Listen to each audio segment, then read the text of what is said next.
मान लो विश्वास।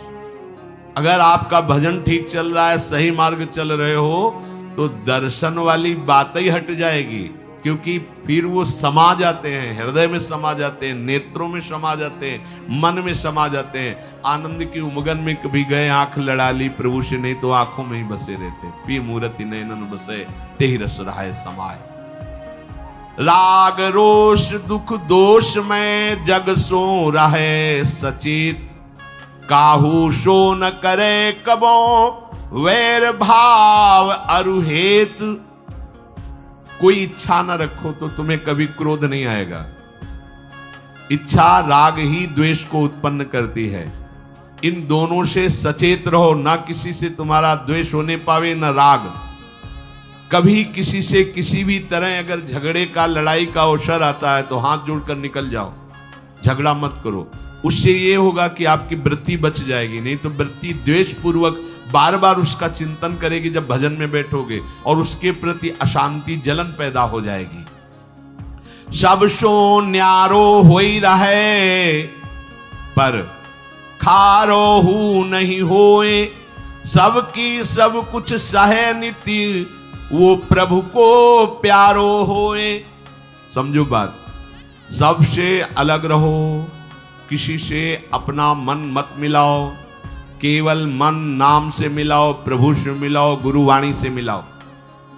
पर किसी का अपमान मत करो, किसी के लिए ऐसा कड़ुआ वचन मत बोलो कि उसके हृदय मंदिर में बैठे भगवान हैं, उसका हृदय दुखी हो जाए। सबकी सब कुछ सह लेता है जो कोई, वही प्रभु का प्यारा होता है। करे न जग चर्चा कबों रहे सदा चुपचाप, रही इंकित निज भजय प्रभुता को सेवें आप। जो जगत की कभी भी चर्चा नहीं करता, मौन धारण करके केवल प्रभु के चिंतन में मगन रहता है, उसका भार प्रभु ले लेते हैं, उसकी सेवा आप स्वयं करते हैं। प्रभु किसी न किसी रूप में आके उनका भरण पोषण करते हैं। पै प्रभु के रस प्रेम की निर्मल गोपन बात, कहे न काहू सो कबों सहे सकल आघात। भजन में जो तुम्हें आनंद आ रहा है, जो तुम्हें स्वप्न में कोई अनुभूतियां हो रही या प्रगट में कोई अनुभूति हो रही, कभी भी किसी से भी वो बात ना कहे, क्योंकि ऐसा कहने से तुम्हारे भजन में विघ्न पड़ जाएगा। सारी की सारी बातें पचा लो। जैसे तुम गुप्त रूप से गलतियां करते हो, कभी नहीं बोलते हो, लेकिन कोई भी भागवती की अनुभूति छोटी सी भी होगी तो सभा में बोलने का मन होगा, क्योंकि उससे हमारी प्रशंसा होगी, अहंकार का पोषण होगा। बिल्कुल नहीं। भजन संबंधी कोई भी आनंद की बात, कोई भी भगवदानंद अनुभूति कभी किसी से न कहे, एकदम छुपा जाए।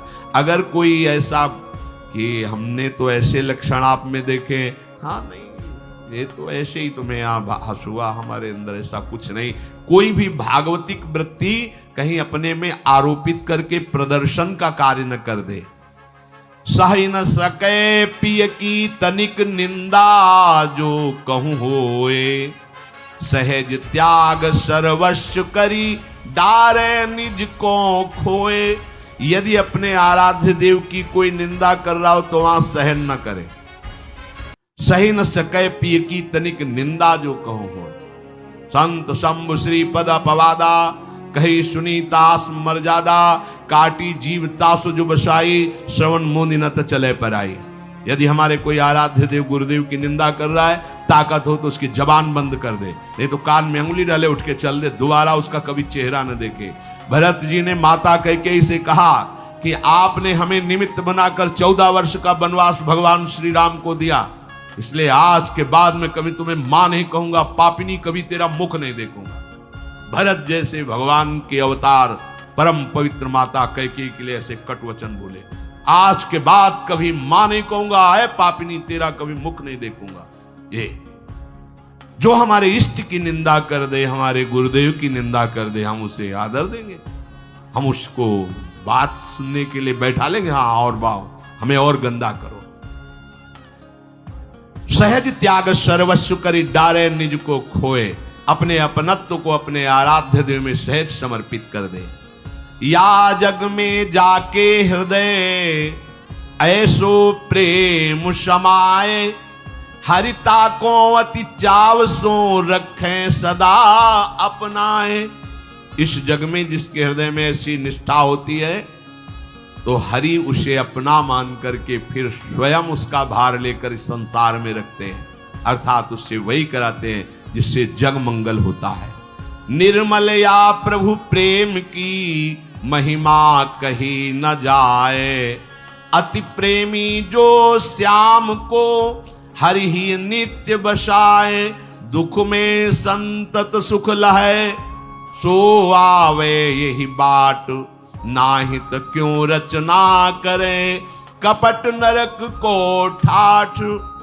जो निर्मल भगवत प्रेम है उसको कहा नहीं जा सकता, वो अनिर्वचनीय है। ऐसे निर्मल प्रेमी महात्मा के हृदय में श्याम सुंदर निरंतर वास करते हैं। इस निर्मल प्रेम को जिसे प्राप्त करना हो तो कमर कस ले, दुख का मार्ग है, इसमें दुख में चल करके महासुख में पहुंचा जाता है। कह रहे दुख में संतत सुख लहे, सो आवे ही बाट। भारी से भारी विपत्ति, अपमान, तिरस्कार में भी जो सुख का अनुभव करते हुए भगवत भजन करते रहते हैं, वो जाते हैं उस महासुख परमानंद में। नहीं तो कह रहे हैं ना ही तक क्यों रचना करे, कपट नरक को ठाठ। फिर ये बातें बनाने से नरक ही मिलेगा, भगवत प्राप्ति नहीं होगी। इसलिए इच्छा और द्वेष का त्याग करके अपने आराध्य देव के निरंतर चिंतन में मगन रहो।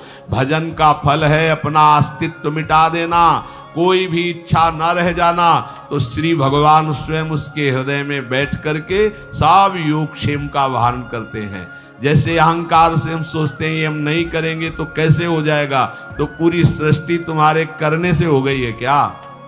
जिन्होंने एक संकल्प में अनंत ब्रह्मांडों का सृजन, पालन और लय करते हैं, करते रहेंगे, उन प्रभु को पहचानने के लिए मनुष्य जन्म हुआ है।